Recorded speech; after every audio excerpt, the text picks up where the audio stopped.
Welcome into the latest edition of Extra Time. Thank you as always for your tweets. Ali Moreno and Frank Leboeuf with me. The first question about Chiellini's autobiography, of course, coming out very critical of Mario Balotelli, Felipe Melo as well. What are your thoughts on Chiellini's comments about those two, Frank? That he has to sell a book.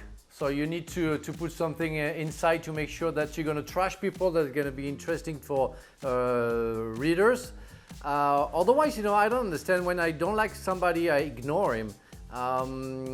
So talking about Balotelli or Melo that way shows that they have interest for Chiellini. And when they answered, they give an interest of the story of Chiellini. So he's going to sell more books. So that's very childish. I think you shouldn't. Some stuff has to stay in the dressing room. I don't know those people, so I'm not going to be judgmental. Of course, I'm not going to choose which side I'm going to be because I don't know those people. But I think it's very childish. They shouldn't talk about that. Sometimes some stuff has to stay secret. Ali, I don't get this at all. Chiellini's rich. He's going to write a book. He's going to get richer. Why not wait until you finish playing? I don't see the point of doing this as a current player. And his story's not done yet. So, what if he has a wonderful experience over the last couple of seasons that he plays? What's that going to be? An appendix to the book or an addendum? Is there a second? Is there a sequel coming out? His career is not done, and so I don't quite understand how you're writing an autobiography when your professional career is not over just yet. And to Frank's point, I think there is something unwritten among teammates that you don't put out there into the public forum whatever is it that happens inside the doors of the locker room. As much as you may dislike or hate somebody, whatever differences you may have had as teammates, I cannot recall me going into a public forum and talking and just bad-mouthing a former teammate as much as I may have had my differences with that guy. I just don't know what you gain from that. I don't respect that. And as a former professional, I have to tell you that the locker room was sacred, and whatever happened within the confines of the locker room should have and must stay there. Frank, would you ever consider writing a book? I did. In fact, in 2001, it went out in 2002. I'm sorry, I haven't read it.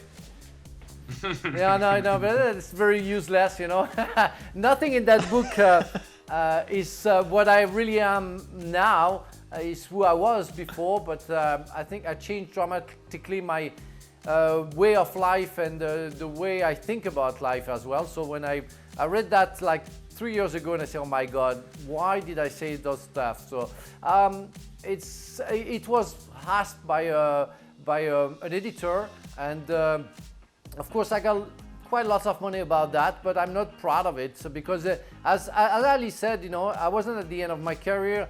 I should have talked about something else than what I put down, and I think it was completely useless. And of course you put some stuff in it that you want to make sure that you're going to sell the thing. But really about my life, I sold like 25,000 books. I don't know why people have to read about my life. Well, you've really sold it, Frank, to be fair. People are going to be rushing to Amazon to buy it now. Yes. Frank Leboeuf, this is completely useless. No, that's true. I sell it very quickly, like 20,000 within 15 days. And and it stopped like that after 3 weeks. They didn't put it in the stores anymore to sell it. So I don't know. I think they wanted to make something special straight after the World Cup and the bad World Cup that we had in 2002. But it's something I'm not proud at all about, because again, I should have said so many other things about my life and nice people that I met and lovely stories that I went through, and how I ended up talking to you to ESPN. Who was the bad guy in who was your Felipe Melo? Who was your Balotelli? Who did you really single out? Who did you attack? Nobody, I guess. I talk a little bit about the captain of Strasbourg, that he was really the son of the coach. but I was maybe No, we the don't care about meanest that, right? thing That's that all right. I Don't worry. said I'm in going my to move on. I don't care newspaper. about the captain of Strand. So that's it. Go. Next question. That's it. For both, any awkward first meetings when you arrived at a new team? Of course, we see a lot of teams now that the players got to sing karaoke, stuff like that. Frank, I imagine you had no awkward meetings. You're as confident as you get. Yes, I signed for Chelsea, and I went to see them for a friendly game that they had. And the two guys who came to say hi were John Spencer and Dennis Wise. And I look at them and I say, oh, we're going to have problem on corner kicks. Because they were both very small. and when I said that, they didn't laugh at it, so I don't know why. Yeah, good. But then your next book, they'll get it. Ali, I imagine you were surly and just kind of negative, yeah? When first people meet you, as always? I don't know what you're talking about, Dan. I'm a people person. See, I am socially very adept and very much comfortable around people. I would tell you, one of the first things that made an impression to me when I first went to the LA Galaxy, as I got drafted out of college, I walk into that locker room and the first image I see is U.S. soccer legend Alexi Lalas, and then went on to become a colleague of mine at ESPN, and not only a teammate, but was also a GM of mine in San Jose. He was sitting in his locker room, absolutely, completely, 100% naked, doing a crossword puzzle.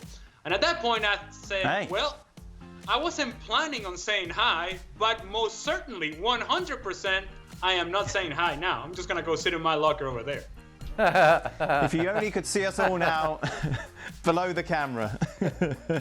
For Ali. I prefer my story. I don't know why. Probably because you're in it, Frank. Right, for Ali. No, I think it's great no. you support our I think it's great you support our Wellington. Oh wait, no, what? Sorry, I've missed one. Sorry. Which Dutch striker was better? Kluivert, Van Basten, or Van Nistelrooy? Wow. Frank? Who asked you the question too? Van Basten, 100%. 100% Van Basten. I mean, what he did in '88, the European Championship, what he did for AC Milan. I mean, that was what he was special. Of course, the two others were fantastic players, but we are in another planet with Van Basten. Really, my point of view. Difficult to argue in, Ali. Yeah, Marco van Basten, and I think that the best way to answer that question is to say that for both Patrick Kluivert and Ruud van Nistelrooy, the standard was Marco van Basten. That's the guy they wanted to be. Yeah. For Ali, sorry, now, I think it's great you support our Wellington Phoenix, but what's the story behind your support of them?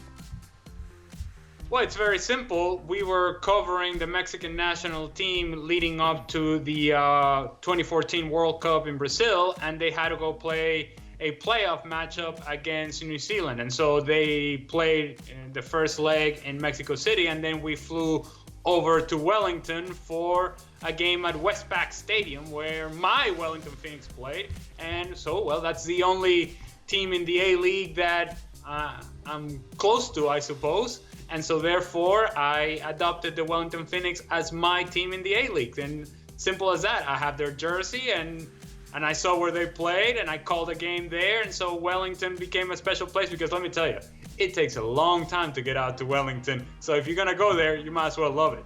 So if you were to go to Wellington again, Ali, ready for this one? Yeah. Who would you prefer next to you on the flight? Craig Burley or Gab Marcotti? Oh, Craig. Hey,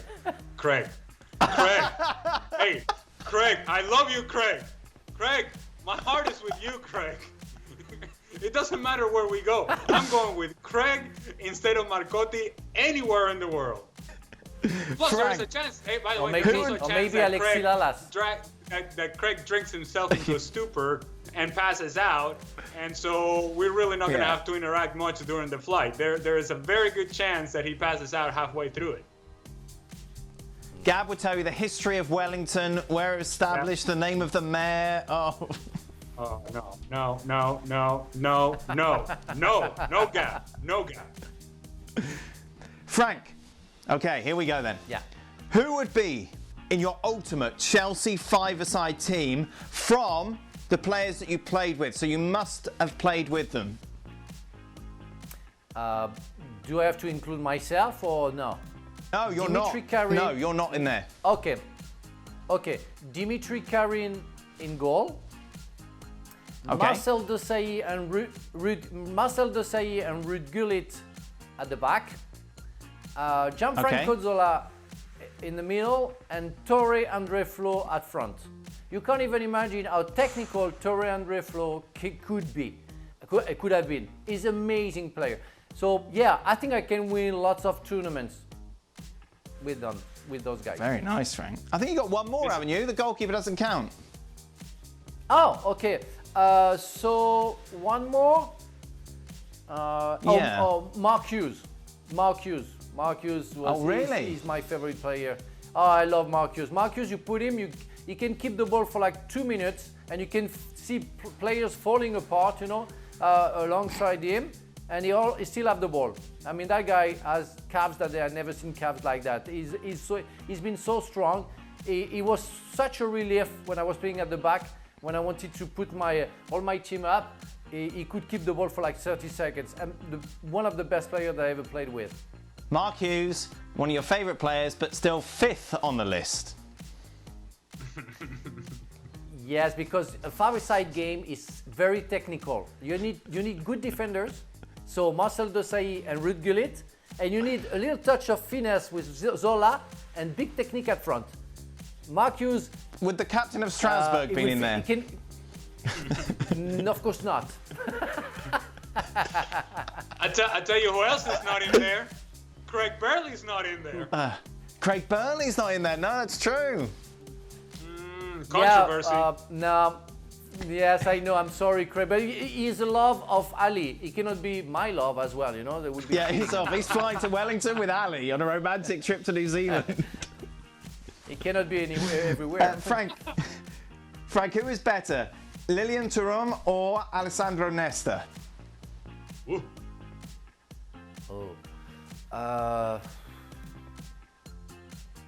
I will choose Lilian Thuram because Lilian Thuram could play on the right side and could play at central defense. He was a trunk. That was his nickname, the trunk, because the guy was so hard to move, and I've never seen somebody so humble, nice to talk to, and a fighter, warrior on the field. No doubt that Nesta was a fantastic player, but I didn't play with. I saw him, of course, playing, but Lilian Thuram was such a fantastic defender. I mean, he was put on the right side because Aimé Jacquet with the national team didn't have a choice. He played with Carambe or Lilian Thuram. We didn't have a right back, in fact. But he was playing with his club in the central defense and never complained about it. So, yeah, no doubt, Lilian Thuram. Final question. Did you get any red cards in your career? What was the most memorable one? Frank?